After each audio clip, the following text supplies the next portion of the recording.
dénonciation de ce jeudi matin? Alors, la dénonciation de ce jeudi matin est faite par une jeune dame qui dénonce son papa, mais dans l'anonymat. Son papa a un poste important dans la République et constamment, neveux et cousins viennent voir son papa et déposent des dossiers pour qu'il les aide. Le papa est très gentil, il apporte beaucoup d'aide à ses neveux, l'aide financière, et il prend facilement les CV et les dossiers. Sauf que sa fille, en faisant le ménage dans les affaires privées de son papa, a trouvé un lot de dossiers. Tous les dossiers que ses cousins et neveux ont remis sont gardés à la maison. Aucun dossier n'est jamais sorti de cette armoire-là. Par contre, les 10 cousins et neveux attendent sans cesse. Parce qu'il leur dit que, bon, j'ai vu mon ami tel, il m'a dit d'attendre, j'ai déposé, tu peux être appelé à tout moment, ainsi de suite. Quand les neveux ont la possibilité de le relancer. La fille a donc découvert que tous ces dossiers sont dans une armoire de son papa fermée. Elle est très gênée parce qu'elle-même appréciait la générosité de son papa jusque-là. Elle lui en a pas encore parlé, elle voudrait lui en parler, lui demander pourquoi il prend les dossiers alors qu'il sait qu'il ne va pas aider ses frères, ses cousins, ses neveux. Pourquoi il prend leurs dossiers? Parce que ça la gêne. Elle a de son papa l'image de quelqu'un de bien, de généreux, de sociable, mais elle ne comprend pas pourquoi il fait cela. Merci, Pierre Blériot, pour cette dénonciation. À la fin de la dénonciation, je vais raconter une histoire particulière et entrer à la dénonciation. Je passe d'abord la parole à l'imam Cheikh Ali Sanga. Votre réaction, comment expliquer l'attitude de ce papa, de ce monsieur, qui pourtant est bien placé au niveau de la République? Je pense que ce monsieur est foncièrement méchant. Je pense que c'est de la pure sorcellerie. Parce que c'est inacceptable, inadmissible qu'on puisse faire une chose pareille. Il est préférable de refuser ces dossiers que de les pas les garder parce que les gars pouvaient amener ailleurs. Ils pouvaient amener les dossiers ailleurs. Tout simplement. Et puis les gars gardent l'espoir. Vous savez, il y a des gens qui sont dans des choses un peu très compliquées. Je pense qu'il y a des conditions. Parce que c'est inhumain ce qu'il fait. Pourquoi prendre ces dossiers et les cacher même? Pourquoi les prendre?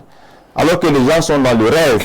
Les neveux, les cousins sont en train de rêver qu'ils vont travailler dans tel ou tel endroit. Ils ont espoir à leur tonton ou à leur frère. Je pense que c'est de la magie. Vous savez, il y a des gens qui sont dans des sectes secrets, et qui ont des conditions très bizarres. Ça veut dire, on lui dit, tu ne dois jamais aider un membre de ta famille. Et il y a des sectes où on donne ce genre de conditions. Bien sûr. Oui. Tu as eu ta richesse, ton argent. On m'a souvent dit qu'au niveau de ces loges et ainsi de suite, on leur apprend plutôt à aimer son prochain, à ne pas faire du mal. Vous savez, est-ce qu'il y a des loges, il y a des sectes où on vous demande plutôt de faire du mal? Il y a le volet qui est philosophique, qui est littéraire dans toute secte. Il y a la documentation, vous pouvez le lire. Oui. Il y a le volet qui est mystique. Là, c'est autre chose. C'est pour ça qu'il y a des paliers dans les loges. Il y a des paliers dans les loges. Chaque palier, chaque niveau, chaque degré, il y a des initiations. Il y a des conditions qu'on pose en fonction des niveaux. Si on vous dit que, bon, votre argent, si on vous donne ce poste, vous aurez beaucoup d'argent, mais l'une des conditions, parce qu'il y en a plusieurs, c'est que aucun membre de votre famille ne doit bénéficier de vos services. Il y en a tellement de conditions. Et je fais quoi dans ce genre de choses? Mais vous savez, quand on dit mouiller, c'est mouiller. Pas de mouiller. Pour celui qui a un amour accru pour le bien de ce bas monde-là, il est capable de faire n'importe quoi. Très bien. Surtout lorsqu'il veut préserver son honneur. Vous savez, quand quelqu'un a un certain honneur, a atteint un certain niveau de vie, il ne se retrouve pas en train de se rabaisser, en train de descendre. Donc parfois, ils sont obligés de céder à ces pareilles conditions qui sont malheureusement diaboliques. révérend Bayon, l'imam pense que le monsieur est foncièrement méchant. C'est encore mieux de dire à tes tontons ou bien à tes cousins, à tes neveux, à tes frères que je n'en peux pas, j'ai pas la possibilité que de prendre les dossiers, les empiler dans votre armoire depuis de longs mois, voire des années, et ne rien faire. Entre-temps, tu ne fais que dire aux gars que non, patientez, on va vous appeler d'un moment à un autre, et les gars gardent espoir. Votre réaction?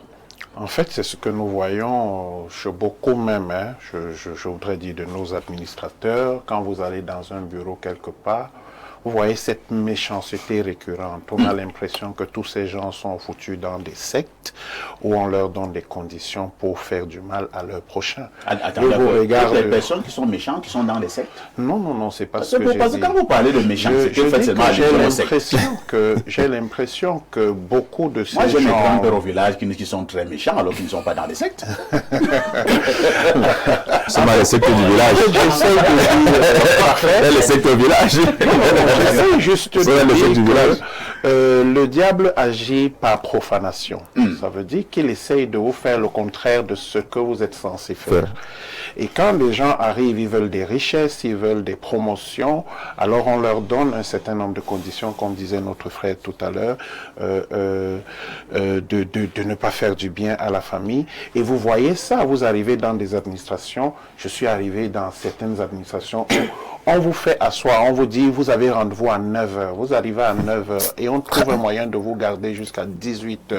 On vous dit, après que le ministre a été appelé tout de suite à la présidence, vous venez à 9h demain, vous revenez à 9h et on vous refait la même chose pour finir par vous envoyer chez un directeur parce que votre dossier, le ministre à côté sache le...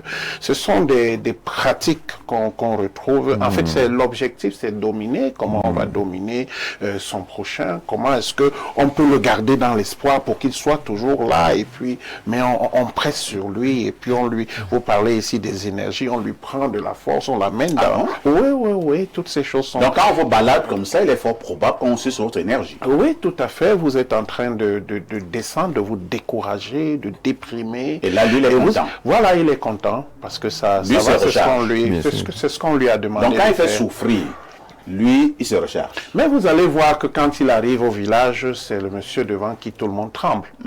C'est comme ça, tout le monde tremble devant lui. Il n'a jamais tort sur rien.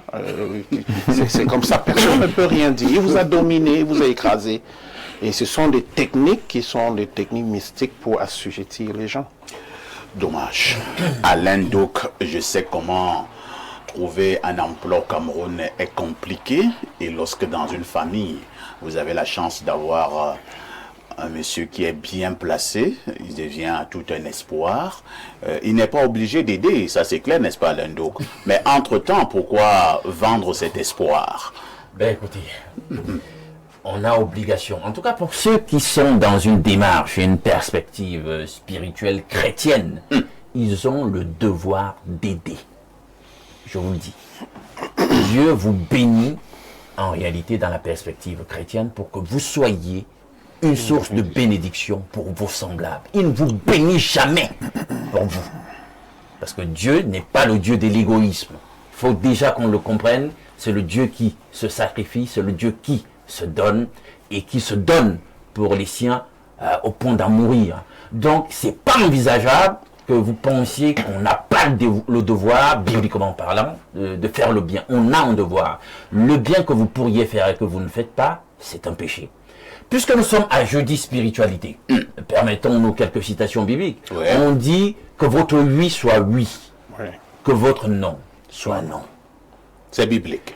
Luc chapitre 11, les versets 1 jusqu'à 2, je crois bien. Gardez-vous du levain des pharisiens, à savoir l'hypocrisie. Ce monsieur est d'une hypocrisie crasse. C'est incroyable. Un acteur de la gadoue. C'est un comédien pas possible. C'est-à-dire que, vraiment, monsieur, vous méritez un Oscar. Si vous ne faisiez pas quelque chose de glauque, vraiment, il faudrait qu'Hollywood vous reconnaisse. Je n'arrive pas à comprendre ça, mais nous vivons ça tellement. Et le révérend le disait tout à l'heure, c'est nos réalités. Parce que nous sommes là dans un contexte où la méchanceté est un ferment. C'est le ferment qui conduit finalement les rapports sociaux et nos réalités même familiales. Vous avez une personnalité dans la famille, elle est haut placée. Allez savoir comment elle a fait pour y arriver. Parce que c'est même parfois ça qu'il faut questionner. Mais dès qu'elle est dans une position d'autorité, de pouvoir, d'opulence, de prestance, la plupart du temps, il y a un culte de la personnalité qu'elle veut imposer autour d'elle. Elle veut imposer un certain culte. Tout doit graviter autour de la personnalité en question. Vous n'avez jamais vu ces familles où, dès que quelqu'un est arrivé, il ne voudrait plus que quelqu'un arrive au niveau où lui se trouve. Il doit être le seul qui doit être célébré dans la famille.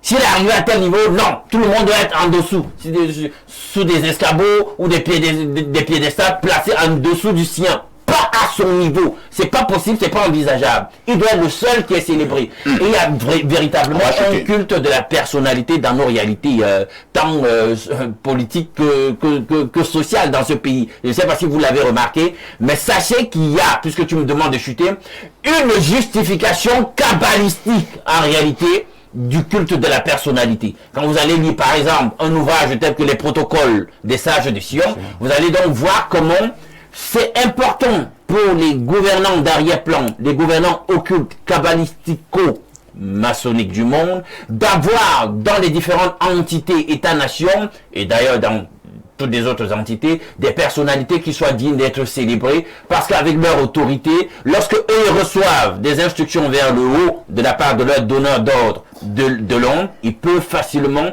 le répercuter sur des gens qui leur sont soumis servilement. Merci Alain Douk. Maître Ndio Seni, est-ce qu'on va dire brutalement que ce monsieur c'est un sorcier? Non, je pense que monsieur Parfait, il doit peut-être pousser le bouchon très loin. Ce monsieur est un extraterrestre. Il fait partie d'un gourou de secte, de loge, pourquoi pas. Et lorsque vous faites le tour, monsieur Parfait, faites un tour d'un ministère.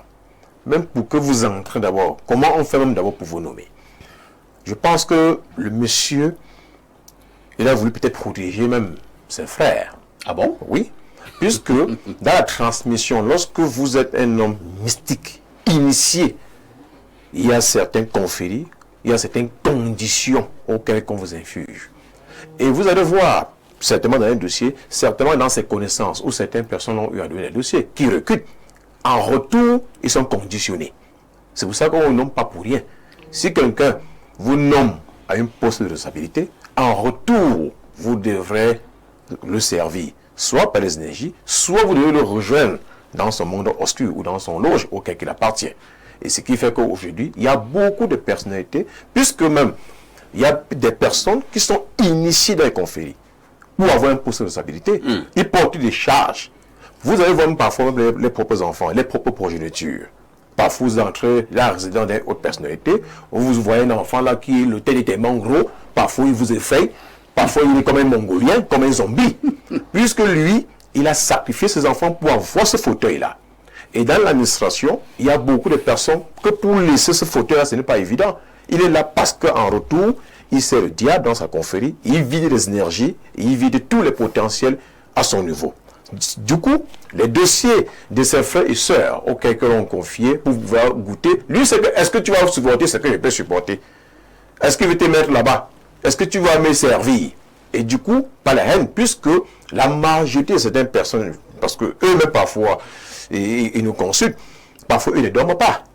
Vous voyez que peut-être quelqu'un qui appartient dans un loge, il va falloir peut-être que pour rester là, il doit boire parfois les menstrues des femmes. Ah bon? Oui, il doit consommer les menstrues des femmes. Jusqu'à ce niveau? Il y a des personnes qui préfèrent manger le sel, bouffer le sel. Oui.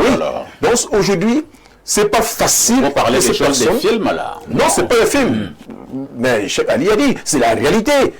Tout ce que vous voyez là, qui explique au poste de pouvoir, de richesse, pour assumer ce fauteuil, monsieur Parfait, si on vous dit ce qu'ils font dans la nuit, et qu'on vous propose même seulement, vous allez fuir. Vous n'allez voir pas dans de grosses voitures, vous n'allez voir pas dans de grosses bureaux. Parfois, ils sont dans de grosses langues crises, malgré qu'il y a la clim, ils transpirent. Jusqu'à d'ici une semaine ou 2 semaines, on va dire, monsieur, allez, sache que voici ce qu'on t'attend. Soyez un enfant à mon nez. Donc, ils sont conditionnés à des postes de responsabilité. Et c'est pour ça que ce genre, même dans les propos, ils ne peuvent pas vous aider même s'ils ont les possibilités de vous mettre positionner, vous faire partir en Europe, ils ne peuvent pas, parce qu'en retour, vous ne serviront à rien. Ils préfèrent donc prendre les profanes, ils préfèrent prendre les petites jeunes filles. Regardez ces personnalités. Vous ne pourrez pas aller voir sortir les filles de 35 ans, 40 ans. Elles sont trop vieilles pour eux. Ils sont toujours... Ils sont Les toujours filles de 16 ans, 17 ans. 16 ans, 12 ans, 13 ans, 15 ans. Pourquoi? Parce qu'en retour, Monsieur Parfait, certainement, ils ont des choses qu'ils font avec ces jeunes filles.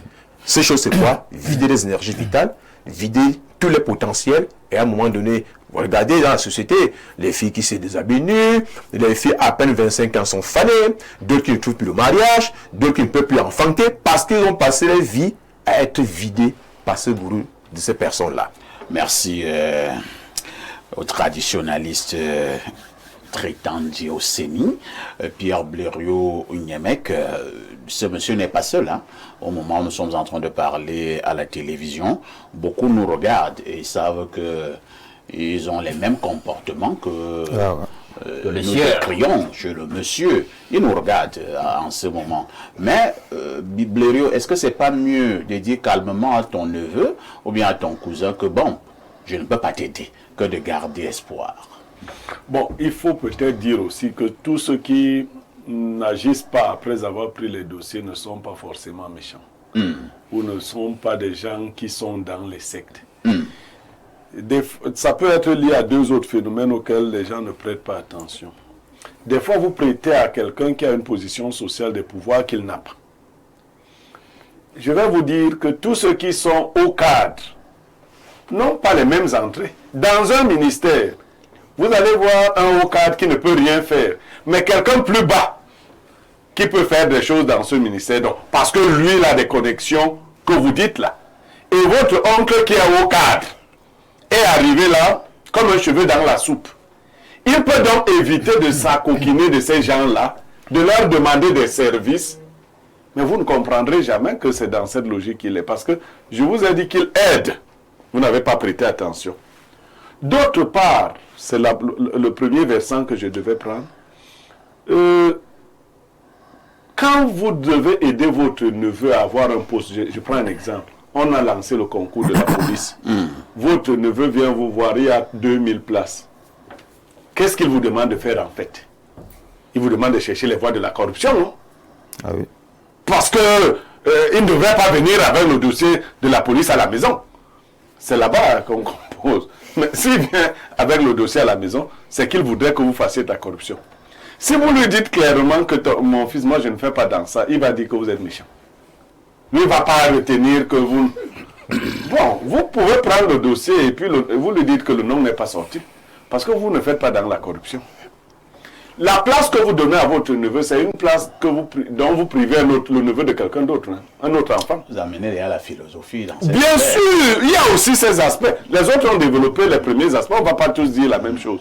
Non, moi en général... Donc, si vous êtes donc un ministre de la République, vous êtes dans notre famille. Et c'est le langage là que vous allez tenir à tous tes neveux, à tous tes cousins, à tous tes frères, que non, vraiment, il faut mériter votre place. Entre-temps, dans les autres familles, les ministres qui sont là-bas, eux, prennent leurs neveux, ils prennent leurs cousins, ils mettent. Et je ne sais pas, si tu vois un peu. Ouais. Finalement, il y a aussi une injustice, non? C'est-à-dire que les ministres qui sont là-bas, ils mettent leurs neveux dans des concours, dans ces conditions-là. Mais notre ministre, lui, ne nous met pas. Finalement, nous sommes victimes aussi de l'injustice. Effectivement, l'homme juste est un peu injuste envers les siens. Parce que si vous êtes quelqu'un de juste, vous organisez un concours, est-ce que vous ferez passer vos neveux avant les autres? Ben, on dira que vous êtes injuste pour votre famille. Si vous faites le concours du CUS et que vous prenez les méritants, s'il n'y a pas les membres de votre famille, la famille sera fâchée de vous. On ne va pas vous aimer. On a eu des gens comme ça, hein. Même leurs propres enfants vont composer, il dit à son enfant, vraiment la compétition c'est là-bas. Maintenant, nous sommes dans un système tellement corrompu que le fait de ne pas faire ça pour les membres de votre famille est mal vu. Mais retenons qu'il y a des gens qui ne se mélangent pas de telles pratiques. Mais Blériot, moi j'ai un problème avec le concept de la justice dans le cas de cette dénonciation et de la conduite de ce monsieur. Est-ce que finalement, dans sa justice, si je prends pour hypothèse ce que tu as dit, ne veut pas se laisser aller dans la corruption, est-ce qu'il y a justice dans le fait de faire languir quelqu'un hein? Ou après un espoir qui n'aboutira jamais? Parce qu'on dit, il nourrit l'espoir. Hein, toi-même, tu l'as dit. Non, j'ai vu un tel et tout, c'est en bonne voie, etc., etc. La personne, oui. Monsieur Alain, les attentes. Monsieur Alain Dou, Oui, les il y a attentes des- sont je vais vous souffrir. dire, il y a des gens qui sont allés faire des concours, sont allés voir leurs oncles pour les aider. D'accord? L'oncle a pris le récépissé. L'oncle n'a rien pris, ils ont réussi, ils ont cru que c'est l'oncle qui l'avait fait. Ça, je n'en doute pas. Donc, non, je voudrais que vous compreniez. Il y a aussi une mentalité. Il y a des gens qui veulent simplement qu'on dise qu'on a pris le récépissé hein, pour qu'ils se sentent galvanisés. Et On est j'imagine déjà- que dans son cas, Ouais. ce n'est pas exclusivement les récépissés. Je de ne suis pas en concours. train de le défendre, j'ai pris l'autre aspect. que- Maintenant, cet aspect que nous connaissons, il y a effectivement des gens, et ça, c'est toi qui le soulignais, il y a des gens qui, arrivés dans la famille, veulent que les autres soient à des échelles très basses. Parce que plus vous êtes bas, plus vous êtes disponible à venir, par exemple, chez lui. Ben oui, et il Parce que distribue si vous des travaillez, dépendants. si vous travaillez dans des emplois sérieux, regardez par exemple quelques-uns de nos frères qui vivent en Europe. Quand ils arrivent ici, ils font la liste de ceux qui leur rendent visite tous les soirs. Bon, comment quelqu'un d'occupé comme moi peut te rendre visite tous les soirs? Je peux pas. Et donc, il va te mettre sur la liste des mauvais frères, des mauvais amis qui ne viennent pas le saluer tous les soirs parce qu'il y a à boire et tout le reste. Et quand il rentre là en Europe, il ne va plus rien t'envoyer. Donc, plus il a des membres de famille qui ne font rien, Il y en a qui vont même camper voilà. dans le bureau de leur... il y en a qui vont camper carrément hein, devant le bureau de leur oncle autre.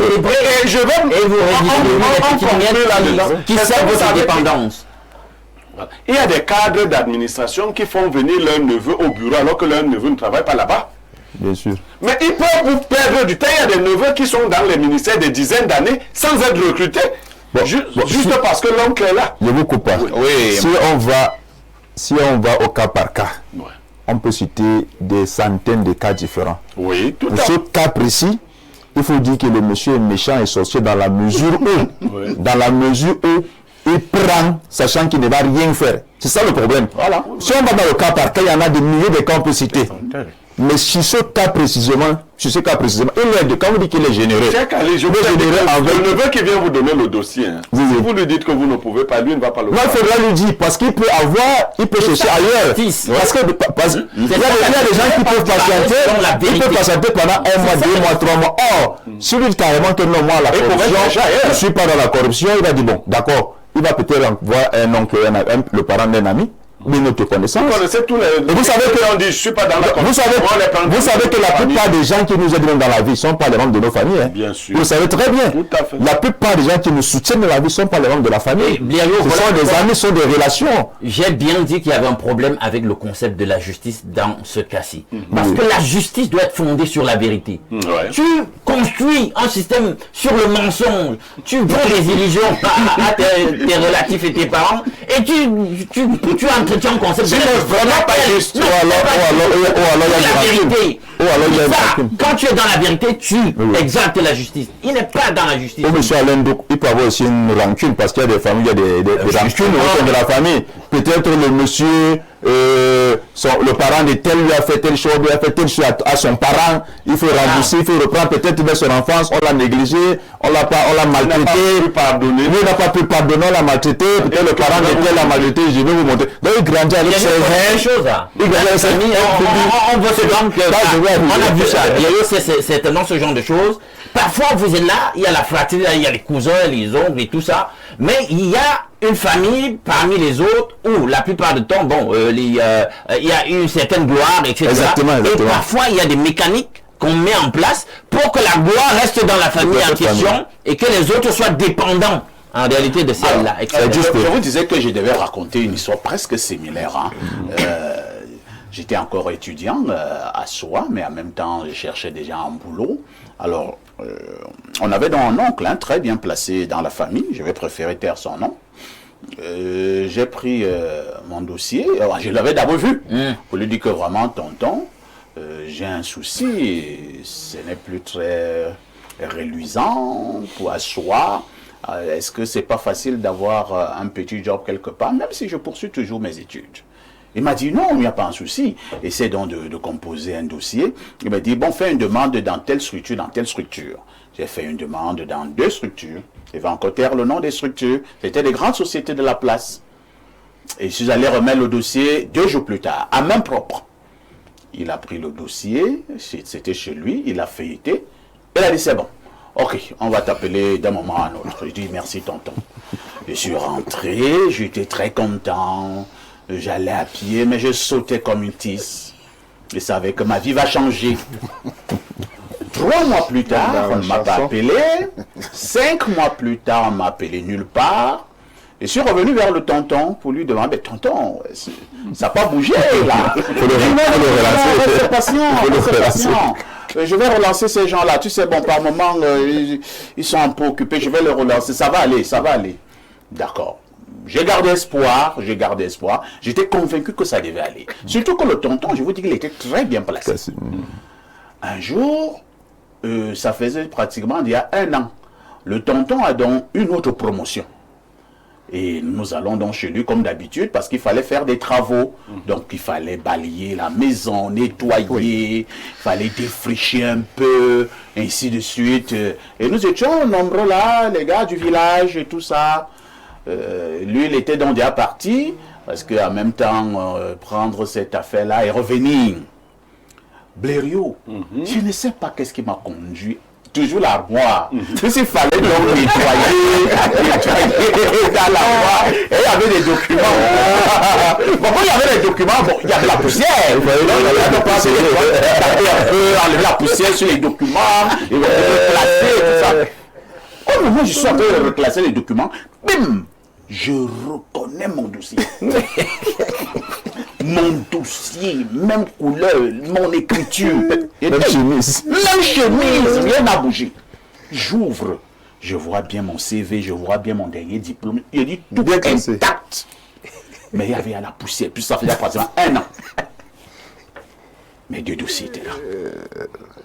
Je suis resté tranquille. J'ai commencé à réfléchir. Tu as côté la tête. Un cœur m'a dit il faut rentrer. L'autre cœur m'a dit non, ne rentre pas. Reste jusqu'à la fin. Un cœur m'a dit ne fais plus le ménage. Un autre cœur m'a dit non, finis ce que tu as commencé. Un cœur m'a dit de parler durement à cet oncle qu'elle va rentrer. L'autre cœur m'a dit non, il peut te faire du mal. Je ne savais pas quoi faire. Et l'oncle est rentré, je prends 1 heure de temps après, et il y avait les you-you partout, il y avait la musique, un monsieur parle au micro, on ovationnait, on applaudissait, les gens dansaient, on donnait la bière à tout le monde. J'étais là, je regardais ce cirque, je regardais l'oncle. Et il est venu vers moi, il dit, ça va mon fils, ça va? Et je lui ai dit, ça va tonton. Je vous assure, c'est la dernière fois que je suis allé chez cet oncle. La dernière fois. Et cet oncle, à présent, si je vous dis là, il se retrouve, je préfère me taire. Une touche pose s'impose.